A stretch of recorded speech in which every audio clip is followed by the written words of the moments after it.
Kalau itu dibiarkan asosiasi nama-nama Baklawi, dihauli dia tokohnya dengan asosiasi nama kota, maka ke depan anak-anak kita, cucu-cucu kita akan sedikit demi sedikit tanpa disadari menyatakan bahwa tokoh paling utama di Gresik adalah Habib Abu Bakar Assegaf. Padahal kesejarahannya pada saat hidupnya ya kayak kiai-kiai di kampung saja, bahkan tidak punya pesantren, ngajar kitab di rumahnya. Tetapi kenapa Haul Gresik tidak diasosiasikan kepada Sunan Giri? Kenapa Haul Gresik tidak diasosiasikan kepada Sunan Maulana Malik Ibrahim, kepada Sunan Prapen, kepada Sunan Kudus? Ini ada sesuatu. Begitu pula di Solo. Bahkan di Solo itu yang dihauli tidak dikubur di Solo, dia adanya di Hadramaut. Tetapi kenapa haulnya diasosiasikan dengan Haul Solo? Seakan-akan tidak ada tokoh di Solo yang lebih tinggi dari dia.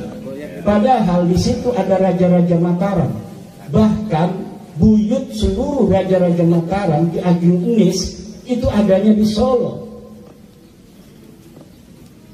Kemudian para wali-wali yang menyebarkan Islam di Solo, seakan-akan semuanya itu hilang ketika ada seorang biasa yang bahkan makamnya aja tidak ada di Solo, kemudian dihauli atas nama Haul Solo. Begitu pula di Tegal.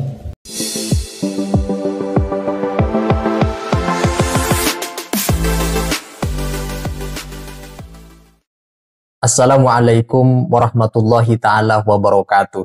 Penjelasan Kiai Haji Imaduddin Usman Al-Bantani kali ini sangat menarik ketika menyinggung adanya haul-haul kota seperti yang kita kenal, ada haul kota Gresik, haul kota Solo, dan lain seterusnya. Kata Kiai Imad, mengapa haul kota Gresik tidak diasosiasikan dengan sosok Wali Songo Maulana Malik Ibrahim yang ada di sana, dan begitu juga berlaku di dalam haul kota Solo. Beliau curiga ada sesuatu yang ingin diselundupkan sebenarnya dalam kesejarahan Indonesia. Seolah-olah tidak ada tokoh pribumi Nusantara seperti Wali Songo sendiri di berbagai kota yang lebih berjasa daripada Habib Ba'alawi sendiri, padahal tidak pernah terlacak peran dan perjuangannya di Indonesia. Nah, bagaimana kelengkapan keterangan ini? Mari kita simak teman-teman penjelasan dari Kiai Haji Imaduddin. Berikut ini dia videonya. Kemudian metode lainnya adalah dengan merubah sejarah organisasi besar kita, organisasi kesayangan kita, Nahdlatul Ulama, yang kita tahu sejarahnya adalah bagaimana Mbah Hasyim Asy'ari memohon kepada Allah untuk bagaimana mempersatukan para kiai-kiai pesantren dalam satu wadah untuk perjuangan para santri, para ulama pesantren dan umat Islam seluruhnya di Indonesia. Kemudian meminta restu kepada gurunya Mbah Khalil Bangkalan. Kemudian Mbah Khalil Bangkalan memohon kepada Allah, akhirnya bermimpi dan kemudian memberikan wasiat, memberikan amanah kepada Kiai Haji Raden As'ad Syamsul Arifin untuk membawa tongkat dan tasbih kepada Mbah Hasyim Asy'ari sebagai tanda bahwa organisasi itu telah direstui oleh Allah melalui isyarah mimpi dari Mbah Khalil dan diperintahkan kepada Mbah Hasyim Asy'ari untuk mendirikan Nahdlatul Ulama. Tetapi hari ini sejarah itu berubah. Katanya Mbah Hasyim Asy'ari bukan hanya meminta restu kepada Mbah Khalil Bangkalan, tetapi sebelumnya meminta restu dulu kepada Habib Hasyim Pekalongan, baru kepada Mbah Khalil Bangkalan. Ini perubahan-perubahan semacam ini mungkin terasa tiada berarti, tapi dampak psikologisnya terhadap umat Islam Nahdlatul Ulama ini akan begitu besar di masa depan.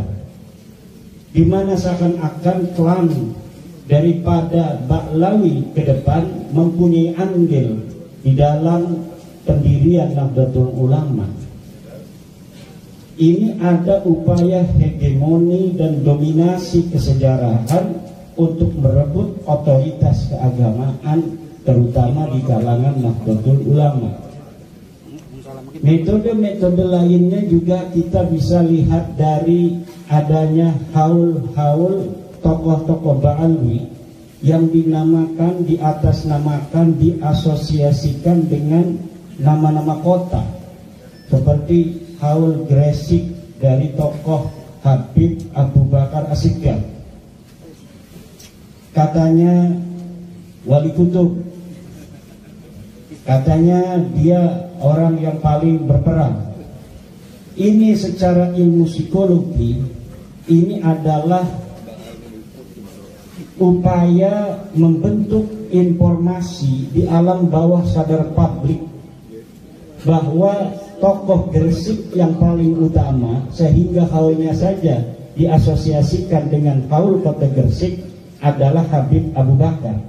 Padahal di situ, di Gresik itu ada orang-orang yang sangat berjasa di dalam masyarakat tentang kemasyarakatan, perjuangan, dan keislaman, di mana Maulana Malik Ibrahim Gresik adalah wali songo yang menyebarkan agama Islam pertama kali di Gresik. Kemudian Sunan Giri ada di Gresik, Sunan Prapen ada di Gresik, Sunan Hujah ada di Gresik. Kalau itu dibiarkan asosiasi nama-nama Ba'lawi, dihauli dia tokohnya dengan asosiasi nama kota, maka ke depan anak-anak kita, cucu-cucu kita akan sedikit demi sedikit tanpa disadari menyatakan bahwa tokoh paling utama di Gresik adalah Habib Abu Bakar As-Sigaf.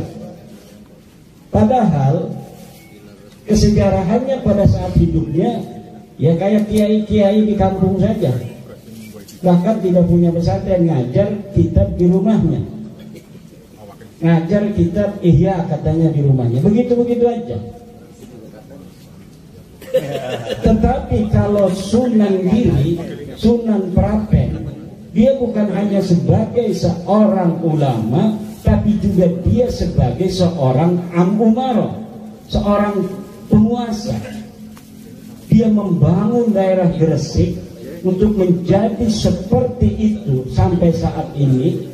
Itu dimulai dari pembangunan kebudayaan peradaban Islam, dari mulai Sunan Giri, Maulana Malik Ibrahim sampai ke Sunan Prapen, sebagai ulama plus sebagai umaro. Tentunya orang-orang besar yang dirinya mempunyai otoritas keagamaan, otoritas persuasif, dan otoritas koersif seperti itu sebagai penguasa, lebih tinggi derajat peran kesejarahannya daripada hanya kiai yang mengajar di rumahnya saja. Tetapi kenapa haul Gresik tidak diasosiasikan kepada Sunan Giri? Kenapa haul Gresik tidak diasosiasikan kepada Sunan Maulana Malik Ibrahim, kepada Sunan Prapen, kepada Sunan Hujah? Ini ada sesuatu. Begitu pula di Solo. Bahkan di Solo itu yang dihauli tidak dikubur di Solo, dia adanya di Hadramaut. Tetapi kenapa haulnya diasosiasikan dengan haul Solo? Seakan-akan tidak ada tokoh di Solo yang lebih tinggi dari dia. Padahal di situ ada raja-raja Mataram. Bahkan buyut seluruh raja-raja Mataram, Ki Ageng Enis, itu adanya di Solo. Kemudian para wali-wali yang menyebarkan Islam di Solo, seakan-akan semuanya itu hilang ketika ada seorang biasa yang bahkan makamnya aja tidak ada di Solo, kemudian dihauli atas nama haul Solo. Begitu pula di Tegal, orang yang hidup 1885, umurnya hanya 43 tahun, meninggal dunia dia ngajar ngaji, kemudian dihauli hari ini dengan nama haul Tegal. Orang yang hidupnya tidak terlalu panjang, dengan kesejarahan yang apabila kita teliti, kita cari di dalam buku-buku sejarah, perjuangan, pemberontakan terhadap penjajah, tidak ada. Bagaimana dia menyusun peradaban dan kebudayaan Islam di Tegal, juga tidak ditemukan namanya. Tetapi hari ini kenapa haulnya itu diasosiasikan dengan haul kota Tegal? Apakah di Tegal itu tidak ada tokoh yang mempunyai peran kesejarahan yang penting pada masanya melebihi dia? Ini yang harus diperhatikan oleh kita semua sebagai bangsa Indonesia. Kita bukan hanya berhadapan dengan nasab, tetapi kita rupanya juga sedang berhadapan dengan upaya perebutan otoritas keagamaan, persuasif, dan hegemoni serta dominasi suatu klan terhadap peran-peran kesejarahan di masa lalu untuk manfaat yang bisa dia dapatkan untuk dirinya di hari ini dan anak keturunannya di masa depan. Teman-teman, itulah penjelasan dari Kiai Haji Imaduddin yang barusan kita simak.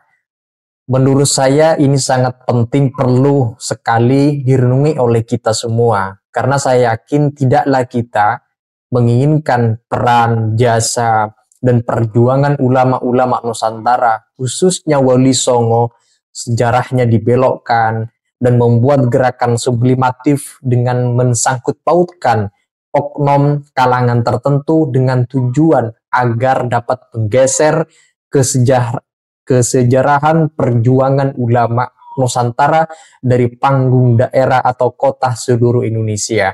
Sebagaimana yang berusaha dijelaskan oleh Kiai Haji Imaduddin Usman Al-Bantani.